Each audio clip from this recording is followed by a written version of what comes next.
my God. Wow, Jaylon, who needs a therapist? I got you to help me figure out my shit, because that makes so much sense to me.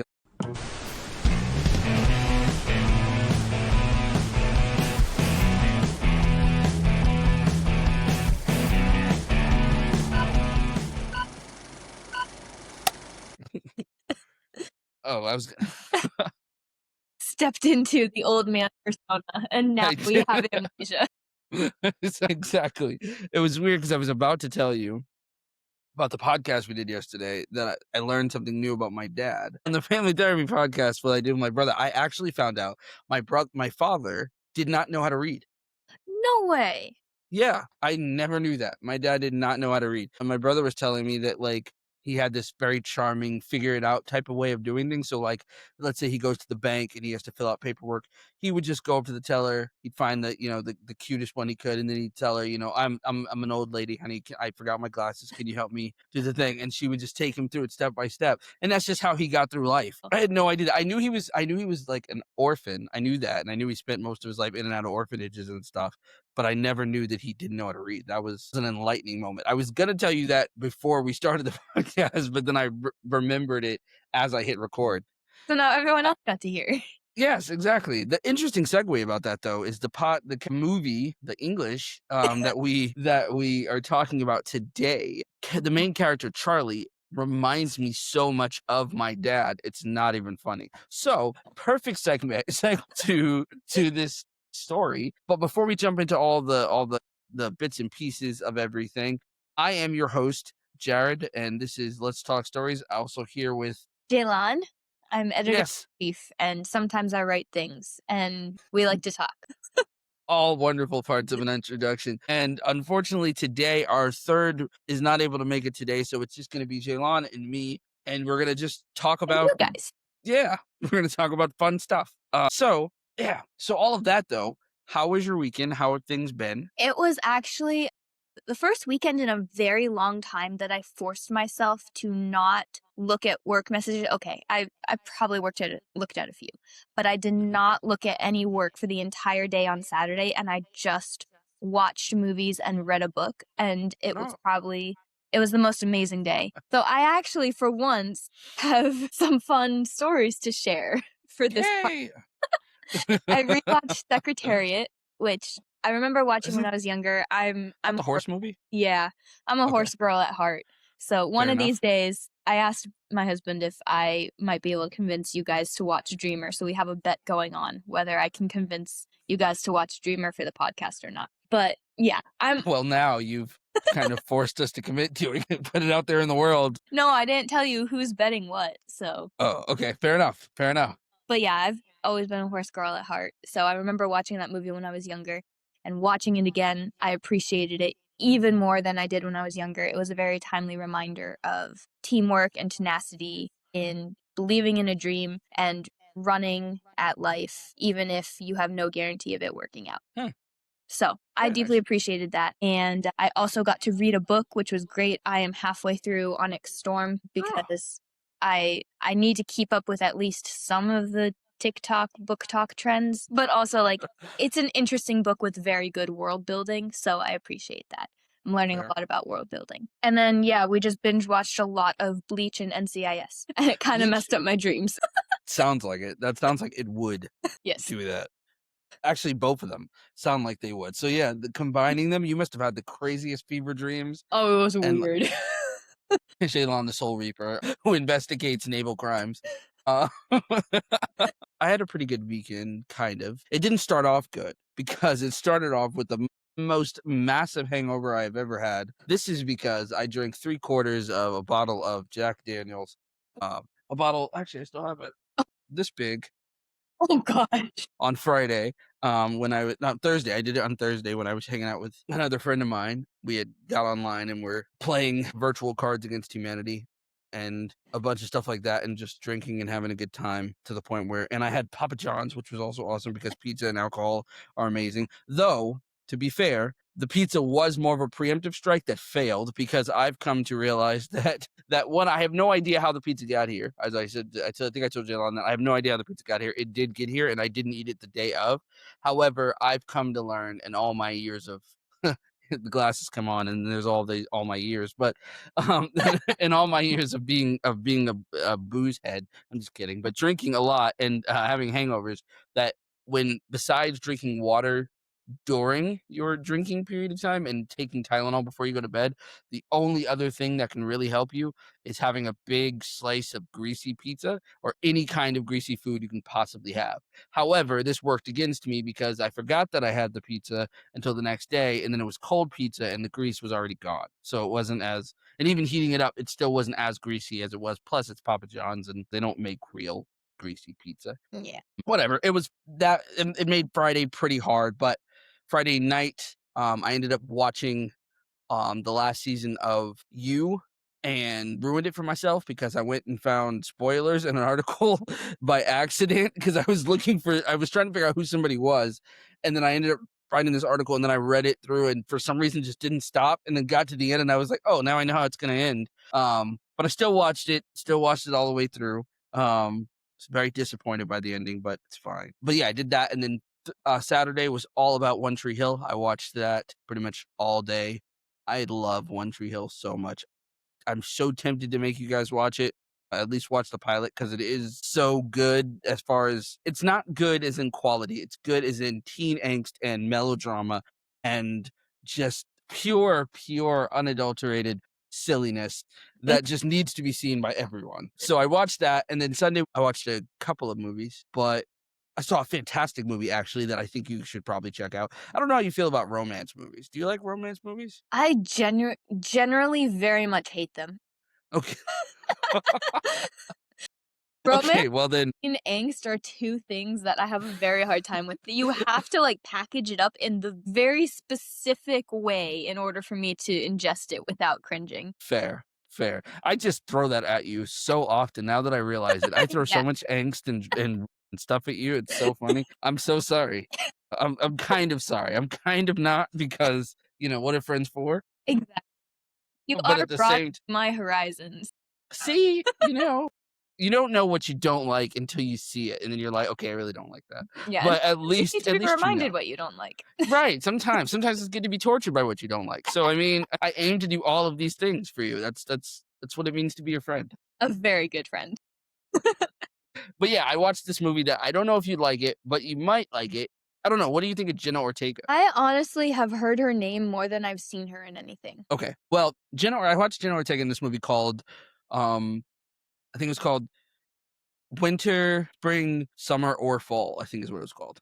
And it was about this girl who like had her whole life planned out, like figured out. She knew what she wanted to do. She was getting ready to go to college, go to Harvard. Anything that has Harvard in it and has Boston in it, I'm going to be a fan of. But yeah, she was getting ready to go do that, and then she meets this kind of slackerish, not really a bad boy, but just this slackerish kind of free-spirited boy, and then they kind of have this whirlwind romance kind of, but it's not in the way that you would typically expect it, where it's like it's just straight through of these people. It's like it's over the course of 4 specific times, and so you kind of have to go with it in that. So like it's first they meet in the winter, and then they meet up again in spring at the prom, and then the summer they have this whirlwind romance, and then break up, and then in fall they realize that it's all the typical romance thing. But it's really good. I thought it was really good. It was really fun. It was a fun watch, and I don't always like romance movies, but it was still solid. So I enjoyed that, and then I watched Murder in Yellowstone City, which is this Netflix movie that just came out.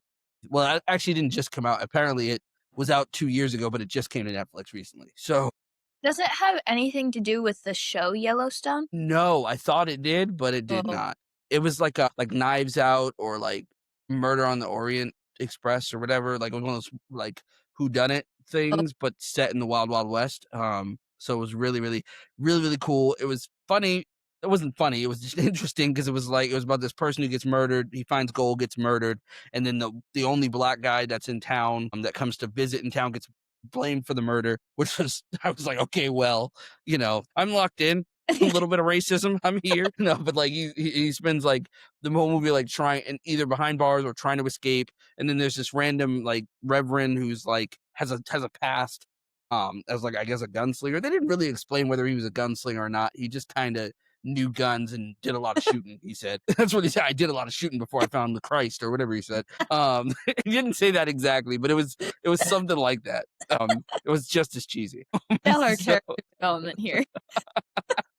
so yeah, and then he somehow solves the murder because it was like 1881. So the he like figured out he dug up a body and pulled the bullet out and like compared it to the bandits to the black dude's bullet, and he was like, "This is not the same gun." And I was like, "Oh, so this is like CSI Old West." So I mean, it wasn't. I'm describing it terribly, but I mean, it wasn't horrible. It wasn't a horrible movie. It just was. It was a little bit silly, and I think it took itself a little too seriously. Mm, yeah. But there were a lot of big stars in it, though. Wow. Not big stars, but not big stars. A lot of familiar faces, I guess. You ever seen the Naked Brothers band? Nope. Damn, I thought you would have, because like it was well, I don't know. Were you a Nickelodeon kid or a Disney kid? I was a Disney kid, and Okay, that's why. honestly, I was a nothing kid until I was a teenager. I was a Disney kid. Fair, fair. But the Disney part makes more sense than because I feel like the Naked Brothers band probably was out when you were no. I was Was gonna say I when you were a even teenager. alive? No, you. I'm not that old, Jaylon. You don't have to say it like that. No, I think no, but you might be right though. You might not have been alive, but you might have been. No, but you might have been like 10 or maybe 7, somewhere around there. Because I think I was a teenager. No, I wasn't a teenager. I was like early 20s. No, you might not have been alive. That's what I think about it. So you were either or you were like a toddler. You might have been a toddler, I think. Yeah, I So was yeah, you would not know. no. Wow, so long ago. Anyway, so Naked Brothers Band has Nat Wolff in it, and he's also been in like the Jumanji movies, that not the original, but like the newer ones. Those ones are good. Yeah, so you seen those? Yes. Okay, so what's his name? Is his name Spencer? Yeah. The main character? Yeah, yeah. Yeah, him. Actually, no, I think it's his brother that was Okay. in the movie. I always confuse them. They look so much alike. It's not even funny. They're not twins, but they look so much alike. It's gross. Also on you, and you could tell Ben this. I saw Ben, and I saw what he would look like if he was a state trooper, and it freaked me the fuck out. I was so wanted to take a picture and send it to you guys, but I couldn't find my phone. But it was the creepiest thing I had ever seen. I was like, "Oh my god, is that Ben?" I thought he was. I don't know what he was doing a year ago when they filmed this, but he apparently went to go have a cameo in this thing because the guy wasn't even in it for that long. He was in there for like maybe not even 5 minutes. It was like 2 minutes of him like at a gas station helping this woman buy a book, and then which I don't know why he was buying a book, but it was like I was like, did he do acting at some point? And I just All don't of know about it. this all of this sounds so much like Ben. He's there for 2 minutes and then ghosts. And he's just like doing the nicest thing in the weirdest place. Did I tell you his actual plan before he ended up in the military, or his plan when he got into the military, was to end up doing a LEO job? Ah, see, I thought, what's weird? I thought he might do an LEO job after the Yep. military. I was That was like, the I original feel plan. like that's what he's going. I feel like that's what's going to happen. It's a It natural might still. progression. Might still. I was like, Ben sometimes gives me very cop vibes, but cool cop vibes. Yeah. And, which is not on. I don't often get cool cop vibes. Like those two words are not in the same sentence for me ever. I know he would be a cool cop because he and I had a conversation once where he said that if he were to ever pull over a kid and it was like their first time being pulled over as a new driver, and they were like scared out of their minds, he would carry around stickers to give them stickers for the first time they get pulled over. You know what else would be kind of funny?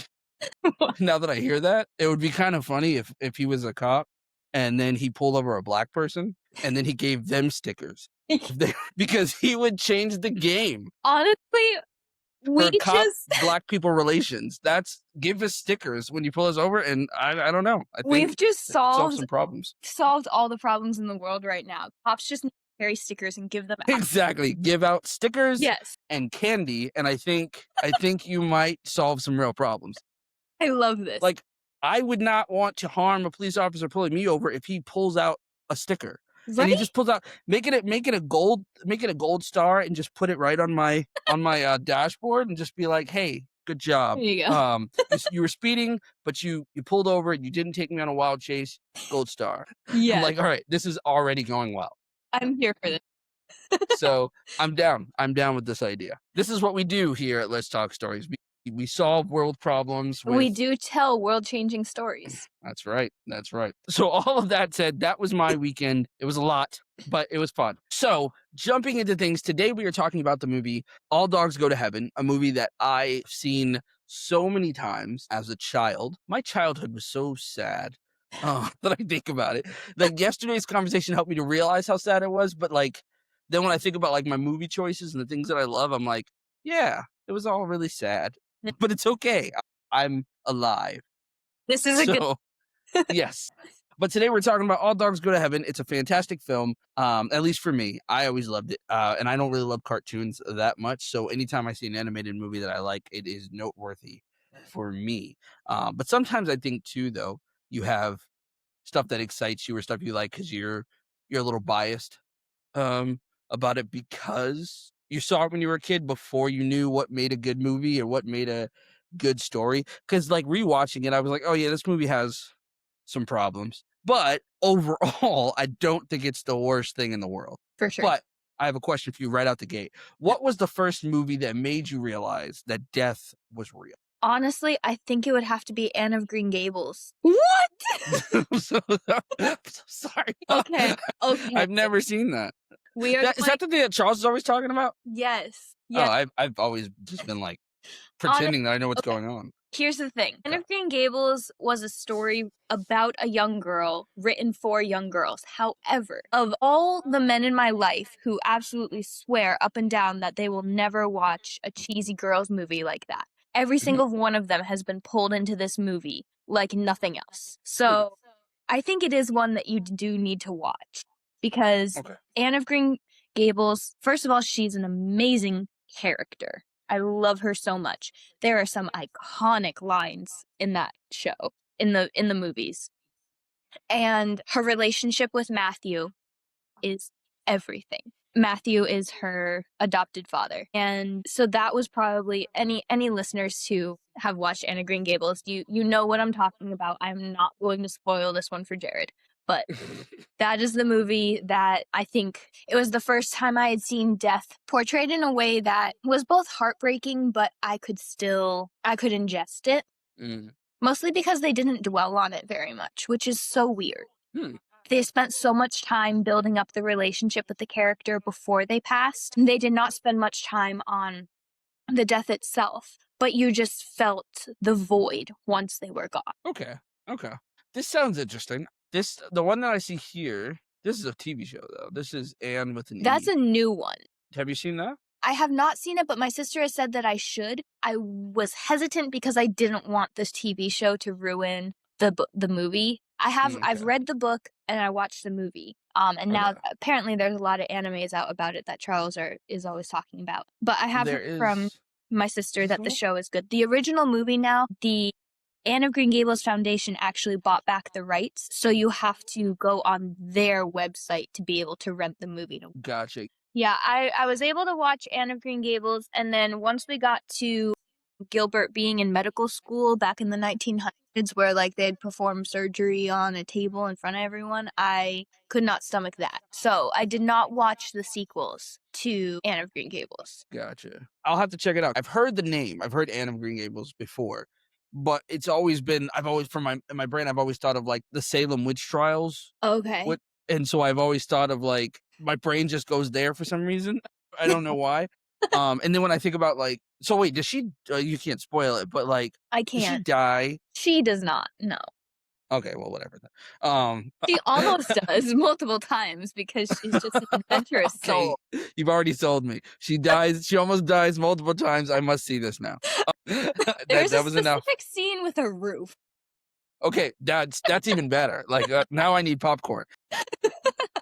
So, like, yeah, okay. So I'm gonna have to check this out. I don't know the first movie that made me aware that death was real. I want to say the obvious, like, which is like The Land Before Time or like Bambi. But, like, I feel like in both of those, none of those made me think death was real. Because I was a slow kid, so to me, it was like it's a movie, like, people don't really die.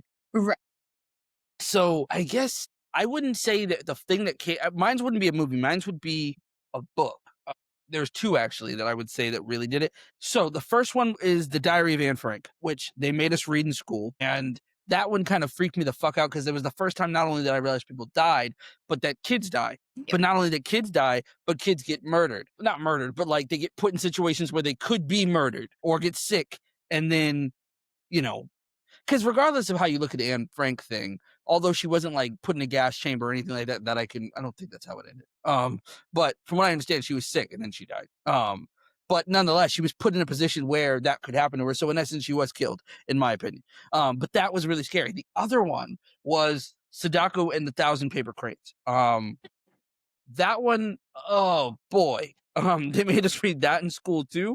And that sparked not a rational fear, apparently, as the way my life turned out, but the fear as a child of cancer. Because have you ever read that book? I haven't, but it's definitely one that's going on my reading list. Yeah, it's about a little girl who gets leukemia, and she makes 1,000 paper cranes. I want to say that it's based off a true story, but Okay. I don't know. Yes. Yes, I do remember reading a version of the story, but it was like a picture book. Yeah, so, yeah, they made us read, like, the actual Okay. chapter book kinda thing, but it was I don't know if it was a chapter book because it wasn't that long, but it was a book that they made us read, and it made me terrified of cancer for my whole life. I was just, like, afraid I was gonna get cancer and I was gonna die, um and it was like it felt like a really irrational my mom said it was an irrational fear, like, it wasn't that was kind of a lie though, because like, it's Mm. not that rare. But my mom was like, it's rare, nobody's little kids don't get cancer. They created a whole damn foundation which proves that to not be true. So thanks, mom. Moms will But say like anything to get their kids to go back to sleep after a nightmare. exactly. The lies. But then I got cancer in my 20s, so I was like, "No!" And I was scared out of my mind, and I was like, the fears have come true. But those were the 2, I think. Those weren't movies, but they did teach me that people could die, and that it was real, and that it happened. That and the Bible, because when I was a kid, I believed that the Bible was real. So I believed that, like, people was just dying everywhere and that like it was a horrible the world was scary. So those were the ones for me. Speaking of kids dying, it sounds really weird. Sorry that came out wrong. What I meant was on the subject of there's no way to fix it. No, there's not. Just say what you had to say. But like I was talking to my brother the other day about how, like, you remember the story in the Bible about the bears, the she bears that killed the kids for making fun of the Yep. yeah, and apparently my sister-in-law hates the Bible because of that story only.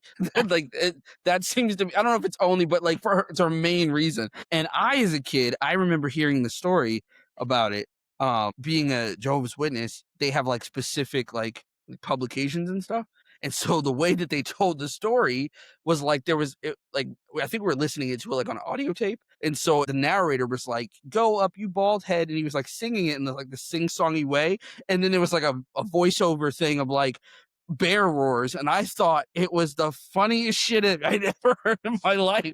I don't know why. I was truly a troubled child, but I thought that it was the funniest shit I had ever heard in my entire life. My mother was like, "No more. No more listening to this. We read from now on." And I was like, "Damn."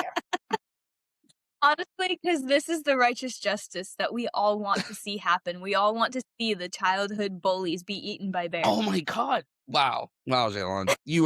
Who needs a therapist? I got you to help me figure out my shit because that makes so much sense to me. Like, I was getting bullied so much as a kid at that time that I probably just was like wishing that Yeah. like some giant ass she bears would come in the cafeteria and tear all the kids up. That would have oh my god. That would have been perfect. I'm sick. But yeah, yeah, that I guess that's the scariest thing. But do you think it's important for kids to discover death so soon? I think that's a huge thing to unpack because I kind of want to take the cop out answer, but I also feel like it's the most true answer that it depends on the kid. because a Mm, lot of kids are needing that understanding about life, and a lot of kids just would have, I mean, like me, my obsessive compulsion, I would get probably overwhelmed and terrified, and I remember that I was. Death was always a huge fear for me, and I can remember those nights of, like, not wanting to go to sleep because I was afraid that I was gonna die, and I can remember specifically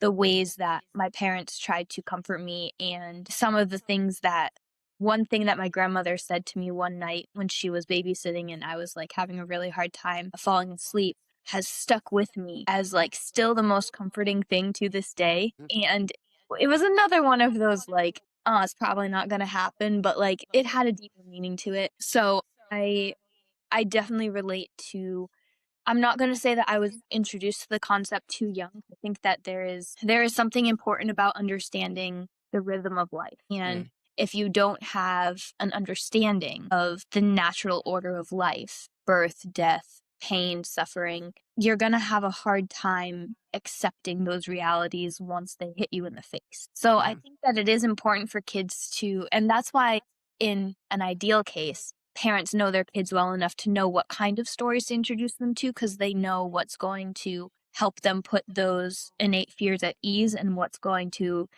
exasperate some of those compulsive fears and mm. obsessive terrors. That makes sense. I think, like, my first real interaction with death, though, outside of entertainment type stuff, was when my aunt died, and I had to go to her funeral, Mm. and I think I was, like, maybe 6 or 7 years old, and I remember it, but it was I remember I didn't it didn't none of it made sense to me up until the funeral itself. Like, everybody was talking about it, like, "We're going to the funeral, we're gonna go, lay, your aunt to rest," and I love this woman. She she was the first person who, like, all my cousins and my other family members, they would, like, mess with me because I was, like, I'm still a big guy, but, like, when I was a kid, I was a chunky little shit, and so all my family members would always be like, "Oh, he's so fat," and my aunt was always like, "He's not fat, he's just F-A-T," because I couldn't spell yet, so she would always say that, and I just believed it, so whenever people would say that, I would yell back at them. Which in hindsight, I'm like, "Well, thanks, thanks." I looked stupid and hooked on phonics, thank you.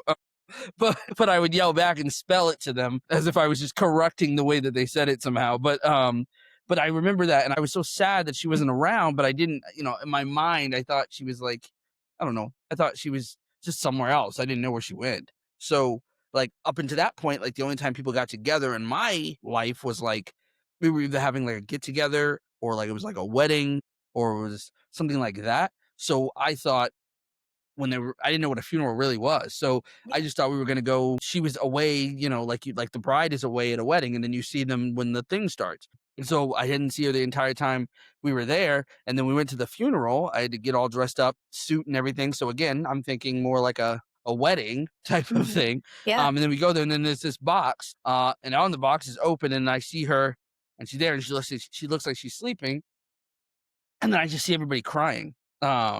And then I just figured it out. Like I don't know how I figured it out, but something in my brain clicked that like, oh, this means she's not coming back. And I remember crying. That was the first time I ever cried like in front of a bunch of people, other than like at school, but like in like a like family. But now that I think about it, I don't think I cried because I was sad, even though I was. But I think I cried more just because everyone else was crying, and so that was sad. I think I so. can I just wanted imagine that would be a really terrifying situation too, to, like, for have sure. no concept of understanding what is happening. Um, Yeah. and it is, like it's a taboo topic, unfortunately, where, like, I feel like people don't know how to talk about it because 'cause we're not comfortable talking about it because so many people are still afraid of it. Yeah, that's true. And I think that's kinda where it stemmed that's where my fear of death my obsession with death came from. Mhm, 'Cause I don't know if I've ever been afraid to die. Even to this day, I don't think I'm afraid of dying. I've always been afraid of what's gonna happen to the people I care about when I'm gone. mhm. That's always been the thing. Like, when I was a little kid, I was a really weird kid. Like, I used to have maybe I just watched too much TV, I don't know, but, like, I used to think, like, I was gonna get pulled into a van and kidnapped and killed. I mean, keep in mind, when I was a kid, if I recall correctly, and I could be wrong, I just remember seeing a lot of her face on tabloids. But this was around like the time where what's her name? What's her name? John Benet Ramsey. Okay. So John Benet Ramsey, he was like this little girl, and I was like, I was around 8 years old when that happened, and I remember hearing about it all over the place, and I kept thinking like, oh, is that what's gonna happen to me? Like, because I was also a latchkey kid, and we didn't live far from school, so I would usually, if my brother didn't pick me up, I would have to go walk home myself. So I always had this weird feeling of like somebody was just gonna ride up with a freaking, a wrapped van and then just like pull me in and take me away and I'd be killed. And my only concern about that was I was never afraid of being kidnapped or killed or anything like that. I was afraid of like what's gonna happen to my mom if is my mom gonna be okay if I die? And then as I've gotten older and more people have come into my life, that's always my concern. Are they gonna be okay? Are they gonna be fine? But I've always been obsessed with mortality. I think that's one of the reasons why I say this all the time. I think that's one of the reasons why I love vampires so much is because I'm obsessed with the idea of death and immortality. So I think it started from that moment of not fully understanding Mm. what death was, and then kind of having it. Because I mean, if just thinking about it, it really does seem weird. Like if you're a kid and you think you're going to a funeral, a wedding, and you're Yeah. expecting it to be a happy occasion of like people walking down the aisle like it's happened before, and then you just see the person that you love dead in a box, Yeah. and Open and it's casket just is wild too for kids. I am so for the sorry, but exactly for the first time in your life. I yeah, was just no. like, so it's like, and then it was from that moment on, I agreed I would never. I decided I would never go to another funeral. Actually, that's not true. I did go to one more. I went to my grandfather, my step grandfather's funeral. My granddaddy Bird, but yeah, it was weird. So maybe that's why I like this movie so much because it was about death, and I was just kind of like, oh, this is cool. Death. It's really interesting you bring that up too. Sorry, I'm interrupting, but No, please. we always turn to stories to help us understand the things in life that we can't understand. Absolutely, that's very true. In that sense, I do believe that there should be kids' stories about death because it's one of the key ways that kids are going to understand death in a way that isn't just bringing them to a funeral and they expect it to be a wedding and they are not prepared whatsoever for what's going on. My life, my life. Poor little me. I need to. I know. I need to heal my inner child. He went through some The stuff. poor guy. It's like, oh man, no wonder I'm screwed up. And this is but why you now make good stories to thank you. And that why they're always so fucked up. Why all the characters are so fucked up. Cause like I have all this like unprocessed trauma that's just like in my brain. But yeah. So this was your first time seeing the movie. Mhm. So before I ask you if you liked it or not, did you like it? I did like it. I Okay. did like it. There's a couple caveats, but yes, I did like it. Okay. Okay, good. I think the first time I ever saw this movie, I was maybe 6 or 7 years old. I had it on VHS. Let's make music together. The more you share or sharing, whatever the sharing song is Yep. with the pizza. What's that pizza look so good for fucking Oh, animation? it really did. So It it's like I really did. want that. Though and then surprised were the songs that stuck in my head and have been in my head my entire life. I will randomly be washing the dishes and one of those songs will just pop in and I'll just start singing it. I recall when I was probably 13, 14 years old dancing around the living room with a dirty mop to Let Me Be Surprised, which is kind of gross now that I think about it. But at the time, I wasn't thinking about that. I was romancing the hell out of that mop. Uh, and it was just an awesome, awesome moment. VeggieTales will redeem the childhood Bible stories that you grew up with, and Barbara Yes. Manatee is the first silly song that you should watch. Okay. It's on the list. It's actually on the list. I think it's on the watch list. If it's not, it needs to be VeggieTales. Some sort of VeggieTales thing needs to be Yes. on there so We that need we to could do we the could talk pirates who about it. don't do anything. Okay, fair, fair. So you didn't even know this movie existed No, before last week. I did not. So when I told you about it though, I mean I guess the title, but did you think it was gonna be as dark and kind of geared towards adults as it was? I do. Distinctly remember when I was watching it, thinking in my head, I would never be able to handle this if I watched it as a child. I would have been scared out of my mind from the way that they did the villains. Mm. Carface and Killer. Oh my god. Yeah. I would have been so scared, and so I think I just have this understanding of, like, every movie is scarier than I anticipate be or I just assume that every movie is gonna be scary to me because I have such a low tolerance for being scared, so I think I just, like, I don't even count that. I don't put darkness in a film on a scale because I just know that my internal scale is messed up. That's fair. That is fair. I mean, that's a fair point. 'Cause it is kinda creepy. It's kinda scary. I mean, even as an adult, I think it's kinda there's some stuff that was kinda like, "How did they show this to kids? Like, why did they show this? Why did my mom let me watch this?" Which is kinda weird because my mother would never let me watch things with angels or heaven or anything like that, but for some I think my dad might have bought this movie, to be honest with you. Because I don't know how because my mom wouldn't even let me watch Angels in the Outfield because she was like, "This is blasphemy," and I was just like, "Okay, mom." I did see Angels in the Outfield. Don't tell my mom.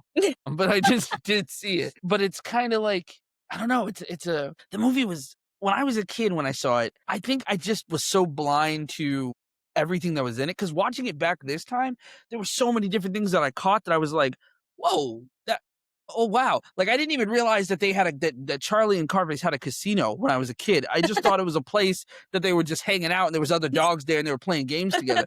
That's just what I thought. And then the signs at the beginning when you're going past the signs and the X out of Charlie's name, and then even when they escaped the pound, I never got the reference that they were like escaping prison. It was just kind of like it was just like it's the pound, whatever, cool. Yeah. If you ever seen Homeward Bound, you think that the pound is just a place where animals go and then they want to get out of there. So yeah, this is obvious. Yeah. Actually, yeah, funny story. The reason we watched Secretariat was because of that rat race in near the beginning where one of the rats was named Secretariat, and I loved that. I See, almost missed it too. yeah, I never caught any of that. The kind of sexual innuendos between Charlie and the angel at the beginning, and even the woman with the puppy, the dog with the puppies too. I was just like, yeah, I didn't get any of this until like now, and I'm watching this. I'm like, my mom let me watch this, and it wasn't like there was like foul language or anything like that, but it was just so odd to experience that. So it was k it when you really think about it, though, it is kinda like one of those, like, old not really mob movies, but in a way it kinda was. It's like you have the 2 criminals who break out of prison, and then he comes back home, and the guy who was his business partner is now, this kind of mob boss who runs a casino, and he's doing all this other stuff, and then he basically gets assassinated, which I didn't even realize that. Like, I knew he got hit by the car. I got that, and I got that I don't know what I don't know, maybe when I was a kid, I just thought he did it by accident. I thought Carface let the car go by accident, so that's why it happened. But, like, when I was watching, I was like, "Oh, no, he murdered him. He got murdered. That's what happened." And I was just like, "Oh, this movie's dark." I was not expecting it, but I liked it. I like dark things anyway, so it doesn't matter. But like my inner child was just like my inner child was Right. doing that the cat in the movie. What is it? What is it? Is it Shrek that he does that with the cats? It's either Shrek or Puss in Boots, one of the two. I think it's Puss in Boots actually, where the cat is thing where you said the cat is like my inner kid was doing that the entire time I was watching. He was like, we got to watch this. Like it was we pulled off a heist of our own, and we're allowed to watch this. No, I But definitely yeah, like, I got the gist that it was an adult movie and not a kid's movie because when I and the thing was I had to watch it as a kid's movie too because the fact that I wasn't taking it so seriously made some of the comments that I had about, like, how just ridiculous it was and goofy it was, it kind of, that's fair. like it helped me just see it as, like, "Okay, this is just a goofy movie that has such a big heart behind it that it made you cry." So Yeah, that's fair. And yeah, because I think you have to kinda see it, even though it does kinda have a adult tone to it, it also does have you have to see it through the lens of a kid because, like you said, it's really there is a lot of silliness to it, there's a lot of ridiculousness to it that you're just kind of expected to be like I mean, I guess because they made it for a kid in essence, they were like, we know kids wouldn't look at this and be like, "This is stupid. This doesn't make any sense." So honestly, I feel like they did the one thing that's really hard to do, and that's kind of make a movie that's for kids, but would entertain the adults too. Because that's hard. It's really hard because yeah. there's some movies where it's like you bring your kids to the movies and you're there and you have to endure it for an hour and a half and it's hell. But it's always awesome when you watch a movie that's for kids, but you can still kind of, as an adult, really get it. Like The Incredibles. The Incredibles does that really well. Where it's like I remember going to see that movie as an adult in the theater. I saw Incredibles 2 in the theaters. And I remember it was just me and my wife there, and then there was just a bunch of kids and their parents. But we were like laughing as much as everyone else was with the parents, and it was like, oh, this is so fun. I don't really care for kids movies very often, but because I'm broken inside. But This one definitely felt like it was it was a kids movie made for adults. So, like, you had to watch it as an adult with a child's heart as opposed to a young kid would enjoy watching it, and adults can also watch it. But I guess depending on the young kid, as long as you're not messed up like me, then fair, fair. you'll be good. Talking about death, I think too, we were also talking about some of these villains, some of the things that were happening in the story that was there. I think too, another interesting aspect of this was the type of characters that you had, specifically protagonist. Because although this isn't a Disney movie, so it's not, at this time to see an animated movie to me where you have the protagonist as kind of a morally gray individual in a animated film. This movie came out 89. It came out a year after I was born. So that's because like I think the only other one before that, which even in that one, technically the main character was a live action person, and that was Who Framed Roger Rabbit. Have you ever seen Who Framed Roger Rabbit? No, but that just immediately sounds like an amazing film. Oh my god, now we have to make you watch Who Framed Roger Rabbit. I'm so sorry for you. It's a Oh, no. no, Who Framed Roger Rabbit is not a sad movie. It's not. I mean, it has its moments, but it's more of a comedy noir thing. Me and Charles actually did an episode on this on our podcast, Deja Vu podcast, where we talked about it, our history with this movie. But it's just basically it was one of the first movies where you had the live action animation mashup things, kind of like Space Jam type of thing. Mm. But it was really, really. I think it set the tone for movies like Space Jam, and things like that later on. But it was Who Framed Roger Rabbit. It was an awesome, awesome movie, and it's also another movie that created a sexual awakening for all the boys that saw this movie in the 80s. Jessica Rabbit, who's not a rabbit, by the way, who's Roger Rabbit, who is a rabbit's wife. Yeah, this is what you're getting into. And Christopher Lloyd as the best villain and most creepiest villain ever. I think you will watch this movie and you will also say, I could never have watched this as a child. But to be fair, I don't. I've always wondered if Who Framed Roger Rabbit was a kids movie or not, because I really don't think it is a kids movie. But we'll have to have that discussion when we watch the movie. Yep. But Charlie B. Barkin, such a I silly name. love it. I love it. Charlie B. Barkin is the chaotic good. Do you consider him a chaotic good character or a selfish antihero? I think he was definitely, you know what, that is a good question, because immediately I would say chaotic good, but I definitely see him as an anti-hero now. And again, this is kind of I've written an article all about why every good protagonist should have some level of anti-hero in them. So, in some cases, I guess you could say he's both, because he definitely nails the anti-hero label, but he is also chaotic good. Fair. That's fair. I agree with that. I think that's a reasonable. I have the same feeling about him, about Charlie. Like I said, Charlie. I think another reason why I really liked Charlie was that, like I said, at the beginning of the podcast, Charlie reminded me of my dad. Mm. So when I was a kid, okay, so I'm about to get a little vulnerable here and talk about, but like, okay, so when you watch our episode, this is not meant to be a cheap plug, but whenever you see the episode of Family Therapy, you'll see more about my history and my relationship with my dad, as it's not great. But my dad in the real world was a bit harsh to me. He shut me down a lot, made me feel really bad about a lot of things and about myself, and plays a part in a lot of my abandonment issues and emotional stuff that I deal with on a day-to-day basis. I forgive the man. He's dead now, and I forgive him. But nonetheless, at the time, it was really hard. So when I saw my dad, I always saw him as kind of like this larger than life. I mean, I think we all do that. We all see our parents as these larger than life figures.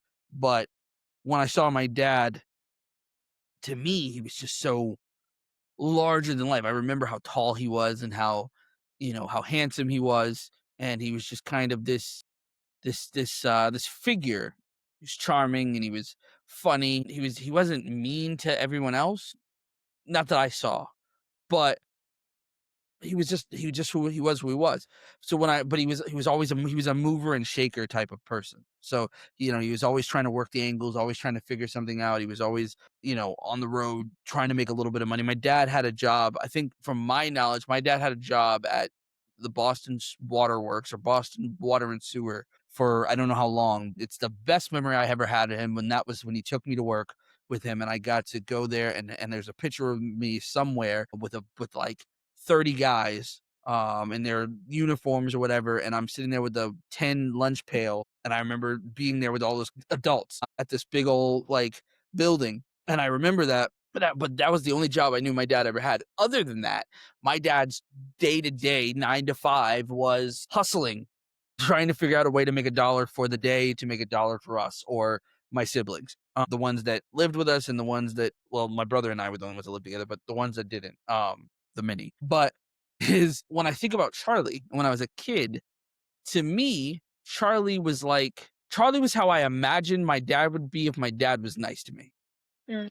So I always was like, I liked watching him and I liked seeing him because I was like, oh, this must be what my dad is like when he's not around me. When he's dealing with other people, this is how he is. He's like he's funny and he's got a plan for everything and he's I can trust him and I'd be safe with him even if he is gonna do something that he shouldn't do. I know that I'm safe. And I didn't know what that was like for real, but I knew that I liked the way it looked on screen and it just translated to how I saw my dad. So I think that's why I really liked Charlie, and I really thought I definitely wouldn't have categorized him as well, I didn't know what chaotic good was at the time, but now I wouldn't categorize him as chaotic good as much as I would categorize him as definitely an anti-hero. And I mean, even in real life, I think I would categorize my dad as an anti-hero because I think my dad did the best that he could with what he had, Yeah. but he was my dad. So, yeah. That's always a really hard lesson to learn about your parents. They are human and they are broken, and having to bear the consequences of their brokenness is very painful to carry as a child, especially those kinds of things that just stick with you. I definitely see I see antihero energy in I mean, honestly, because we all can be categorized as humans who are trying our best with what we have, and we don't always succeed all the time. We don't always make the right choices all of the time. We can all be categorized as antiheroes. True. That's So true. again, that kind of goes with like my point of every good protagonist should be a little bit of an antihero because every protagonist should have flaws that are relatable for the rest of us mortal humans. So I will say that you characterize characters that's a weird term. You It call is. characters chaotic good because they have good hearts, they have good intentions, but they don't know how to carry them out in a way that doesn't cause collateral damage. So, in this case, to be fair, Charlie didn't have good intentions in that his intentions were selfish. They were to help himself survive. For sure. I mean, that's not a bad motivation because we all have that motivation of survival. Yeah. He's also in essence in survival mode the whole Yeah, time. yeah, Yeah. but there's And we definitely all moral damage from the true. choices he makes out of selfishness. But I think it's a good point because I do think that's a common thing that we have to realize of okay, so in the story that I wanted to write, Ugly Angels, that was the prime thematic statement about how staying in survival mode does nothing but cause damage to not just you, but to everyone else around you if you choose to stay there. And I think Charlie is very similar to that of a character that obviously he has a positive change arc, but throughout most of the story, his thought process is, "I'm in survival mode. I have to figure out how to get to the next thing and survive." But then that obviously has consequences for every other person. So that's a rough one, I think. But see, I think also weird. This is weird because I didn't expect this conversation to go this way. But like, it is kind of a cool element of Charlie B. Barkin. I'm going to call him that and by his full name this entire podcast is like a cool character study though, and helping me personally understand my relationship with my dad because to an extent I think I was as a kid in my own way like I guess to an extent I was like Anne Marie when it came to my dad. So there in that realization, you start to think, okay, and understand, trying to understand him. And we talked about this with what was it? The Lion, the Witch, and the Wardrobe. And we talked about forgiveness and we talked about understanding that people are genuinely just trying to do the best they can with what they have. I think that's kind of how you have to look at Charlie. Same way as you kind of have to look at Itchy too. Is they're kind of just doing the best they can. I mean, I feel like Carface and Killer are a little less understandable. Though Carface, I think you could kind of understand because it's kind of like, which is the worst name you can call a bulldog, but Uh, but like in a way, I think it's kind of cool because I mean, like his is really just about one. It's greed, yes, but in essence, I think everybody in the story is in survival mode. Really, if I really think about it, everyone except for maybe Anne Marie. But then, I mean, I guess maybe which is even she is crazy because too. she's the one who was kidnapped. She's incredibly well adjusted for a kidnapped child, but, like, yeah, that makes I sense. think it kinda goes back to, like, it really is it's a movie in my opinion, it's a movie for adults, True. and they just made it to be like a kid's movie so that an adult could enjoy it with a child's heart, because they do unpack I mean, this kinda goes along with, like, the vibe I got from it. I mean, I was able to forgive the plot holes and everything, the stuff that didn't make sense with Anne Marie being able to talk to animals, whatever. There were some plot holes there, but Mm. I got the vibe, and I'm pretty sure that I texted you this. I definitely said it to Ben when I was watching it, but I was like, "This literally feels like 5 people had a different Yeah, he fever did dream say and that. then mashed it together." Yeah, he did say that, yeah. But it also is like it feels like they used that childhood storytelling to unpack the trauma that is very real for adults that we carry into adulthood in being in survival mode and having to take care of yourself and sometimes be selfish and not think about people around you because you just need to survive. True. So I That's think true. that there is, they kind of got away with Carface with making him like just your typical mustache twirling villain Finland, who's yeah. just evil to be evil. He's just the bad guy. But you're Right. right, like you could unpack his character and find something deeper there. So For it sure. does feel like I mean, and even what it became with the story of Judith, I forget her last name, the actress who played Anne Marie. Um, Mhm, what the movie became with like helping to process her very sad and senseless death. mhm. It really seems like a movie that's helping adults process their childhood traumas with a childlike heart. True. That's true. And I think that's a really skillful thing to do, It is. honestly. It is. Side note, as far as, like, writing advice goes, I think I think the only real difference, and maybe I'm wrong in this, but I think the only real difference in mustache twirling villains and like real flesh and blood villains is desire, Mm. and motivation for desire. Yep. Because I feel like when you got the Dudley Do Right versus whatever the fuck, I forget his villain's name. However, that movie, the live action Dudley Do Right movie with Brendan Fraser is absolutely hilarious. I don't care what anybody says. That and George of the Jungle. I don't know if you've seen either one of those, but you probably should. 90s, early 2000s Brendan Fraser is a god. I don't care what anybody says. I love that he's had his like comeback now as an adult, but like as like an old man, but like not that he's an old man, you know what I mean. But like the early 20s Brendan Fraser, like the Mummy and all of that, they're terrible, but they're perfect. But yeah, so I think in Deadly Do Right, like those kinds of things where you have the villain that's like, yeah, that kind of thing. And he's like, and all he wants to do is like steal the town's water supply. And we don't know why he wants to steal the town's water supply. He just wants to do that. And the good guy's like, no, you can't do that. And that's that. That's a pretty shallow villain. And that works sometimes, depending on the story that you're trying to tell. I think you can easily avoid a mustache twirling villain by just simply giving us a motivation for why, which is why I think that Carface's motivation is really unpackable because genuinely speaking, from the very beginning, when we do see him, when he finds out that Charlie's out and he's there and he's genuinely upset about it, he's upset. You automatically say, oh, this is a guy who's built up an empire for himself and he doesn't want to lose that and he's afraid of having to lose it. He's afraid of having to share it with somebody else who technically in his mind, doesn't really deserve it because he wasn't here. I took it to this next place and you weren't here, so why do you get to have it? So in that sense, I kind of feel bad for Cardface. I mean, to an extent, as a person who values loyalty, I can't completely condone the murdering your friend to maintain control of your business empire.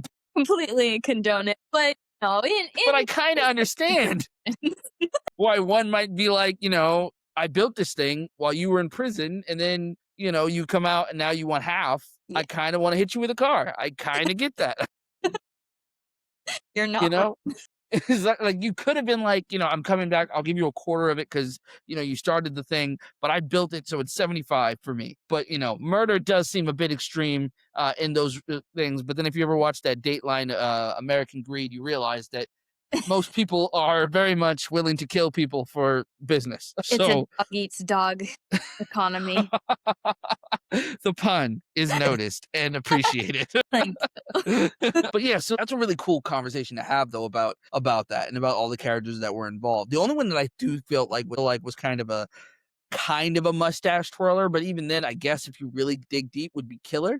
Here's your classic henchman character, Yeah, just like and Itchy was classic sidekick character. character, yeah. So there was a lot of archetypes in this movie that were just standard that could be cliche, but for some reason worked really well. Yeah, I mean, I don't think you can say there's anything cliche about this movie because at the end of the day, there is no movie like it. So it's like, yes, the tropes that are used are common, but the way that they told it made it different and made it fresh. And I think that was a cool thing. Also, Burt Reynolds in an animated film is hilarious to me, and I love it because Burt Reynolds, from my understanding, was a giant asshole. And so basically seeing him play this character it's just perfect for me. I've never been a huge Burt Reynolds fan, but in the times where I have liked him, it mostly was connected to this film. I would ask you this, was there anything in this that you felt aged shockingly well? I mean, I think I would have to say just okay, I don't know if you could count this, but the animation really impressed me. And I Really? know that I don't know if you would call that like an older style of animation only because there's still some movies animated in that style, Mhm. but I was very impressed with the animation and the way that they gave these characters their quirks and the way that they were able to use their body language in such an expressive way. I thought was really great. And it did shock me just because most of the time when I'm watching a story, I'm sucked into the story and I do prefer live action to animation, but I'm usually not paying attention to like the quality of animation. But in this movie it did stand out to me. Like I'm really appreciating this animation. I think I feel the same way when it comes to animation, like, because it's not I don't care for it, I just don't watch them a lot. Mhm. I do tend to notice the animation. It doesn't make or break it for me like it does for people who are like someone like Charles who like really likes animation. I know that kind of stuff is really more important to him. To me, it doesn't, but it does stand out to me when it's great. Like, for instance, when we watched, Your Name, for Yep. instance, like, Your Name was so beautiful, so beautifully animated, and I'm surprised you said that about All Dogs Go to Heaven because I didn't dislike the animation at all. It was I don't know, it very much reminded me of my childhood, and Mm. it was very the animation itself was very nostalgic to me. Yeah. It made me think of like people that I once knew and things and places I once was. That part at the end where the part that breaks all humans that have souls is that part where when the red thing comes down, he comes down from heaven, reminding me of Linda Mason, who's a woman that I knew when I was a kid, who's dead now, but who I have fond memories of. But my fondest memory being when she thought because I was a child. Apparently, people just I couldn't spell to be fair before that, but this woman, I was a little bit older and thought I didn't know what 50 was.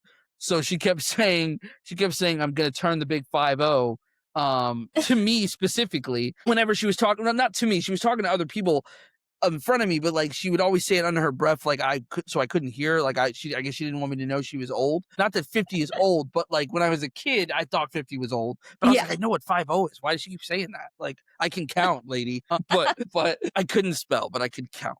So I could spell but couldn't count. So we're a funny pair, the two of us. But yeah, I that kind of stuff. It really reminded me of the past, of childhood and stuff like that. And I really liked that.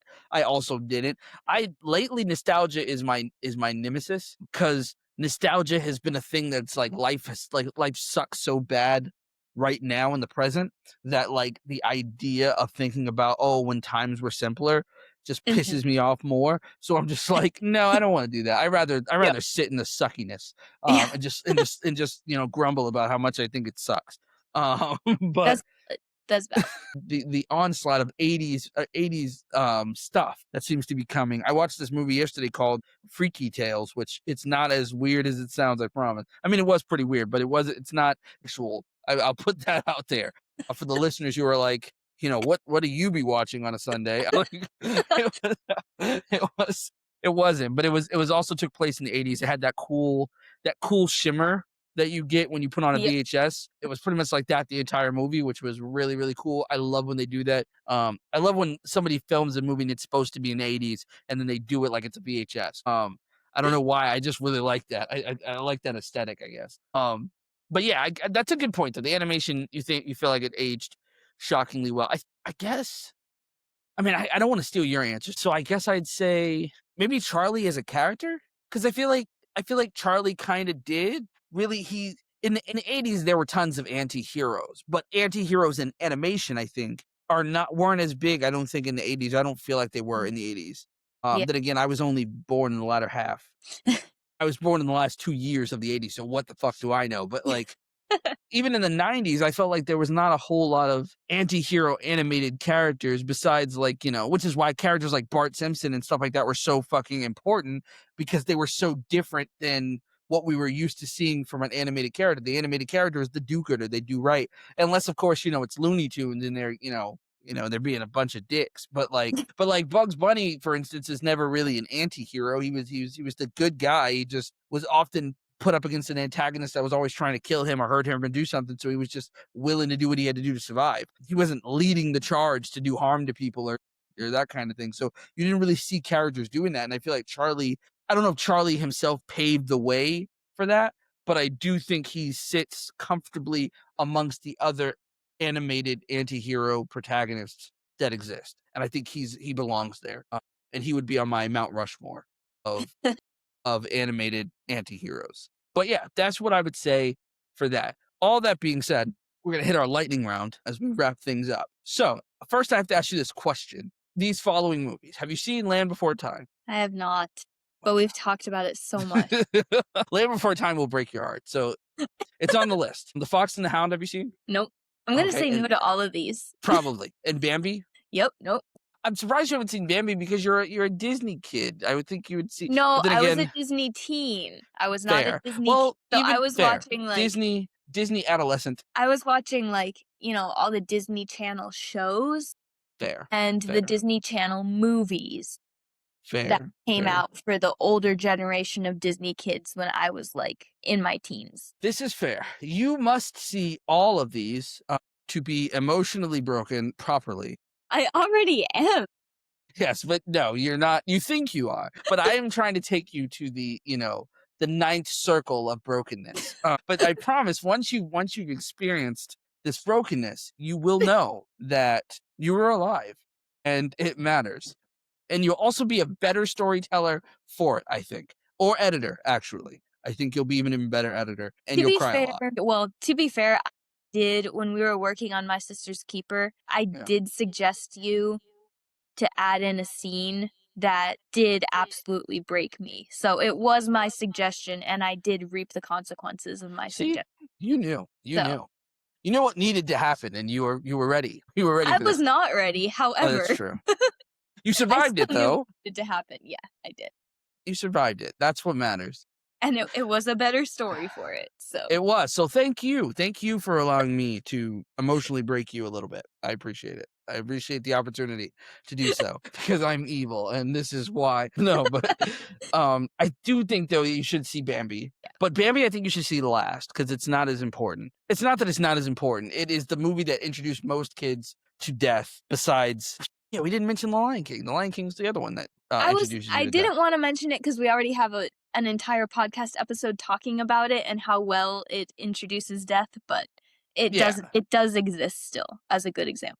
I feel like there's generations though. So it's like Bambi is an older generation, and then the next generation I think would be The Lion King. That's Because I fair. feel like Bambi is like the 70s or the 60s or something like that is when it came out. So it's a little bit it was Yeah, old, I know that. it was. But then The Fox and the Hound will really, really hurt you. It might also make you convince Ben to let you have a fox He as a already pet. wants a raccoon, so I think See, fox is on the table for me. yeah. So yeah, I feel like if you watch Fox and the Hound, you will want to have a fox for a pet. You just will want it, and it will be the saddest thing in the world. But it's also about a story about friendship, and it is oh so good. And then the Land Before Time. Well, It's that the one is the one we don't speak about because it's just so sad. To me, it's so sad. But well, that's on our list, so you'll have to watch that eventually. yeah. But yeah, okay, so I can't do that one for you because you've seen none of them. So the answer, I would say that the answer would have to be for me. The question was one of these has to go, and out of all, which is really hard. But I would guess I would say Bambi would be the answer for me out of all of those. Though technically, Land Before Time probably be better, so that way it doesn't exist. So, what is the saddest animated moment of all time in your opinion? Honestly, I mean, I kind of have to say the most recent animated moment that broke me Mhm. because I can't remember all the animated moments I've ever cried to. But the one that like gave me an emotional breakdown like none other, and it was probably just the mental space I was already in. Yeah. But that opening sequence in Oliver and Company Oh, really, truly broke me. And yeah, that one was pretty bad. yeah, I have never like, I have cried to animated moments before, but it's like the sweet tears that kinda, like they just wash your soul. This Yeah, was, like, truly this was murder. emotional breakdown. That's true. It is. It's pretty. It's the whole movie to me was kind of murder. Yeah. I just love Oliver so much, and so yeah, that's a good one. I can't. You got all the good ones today. All right, I guess since we didn't talk about it earlier, I will say I don't know if I cried though, but it was pretty fucking sad. Mufasa's death. Mm, yep, I don't think I cried, but it was pretty sad. it still counts. Yes. Most unexpectedly dark kids movie you've ever seen. Doesn't have to be animated. I would say, I don't wanna say dark, but, Chitty Chitty Bang Bang with the child catcher, like, I absolutely love that movie, but the child catcher was just a different kind of creepy and messed up, and I feel like that would really, truly screw up a child's head if you let them watch that movie. Fair. That is fair. I think I've only seen Chitty Chitty Bang Bang one time, but I know the song so well. I've listened to the song more times than I've seen the movie. I guess for me, We're Back. Yeah, We're Back is pretty fucking dark. Have you ever heard of We're Back? No. Okay, so if Land Before Time is sad, right? Mhm. To an extent, it's sad. We're Back is like it's We're Back is like animated version of Jurassic Park without people being killed and all that. It's just like somehow these dinosaurs come back to the modern age and they're like just running around the city. And it's supposed to be like a really good, friendly kids movie, but like it's not only it's kind of sad and it's a little bit dark and it's a little bit creepy.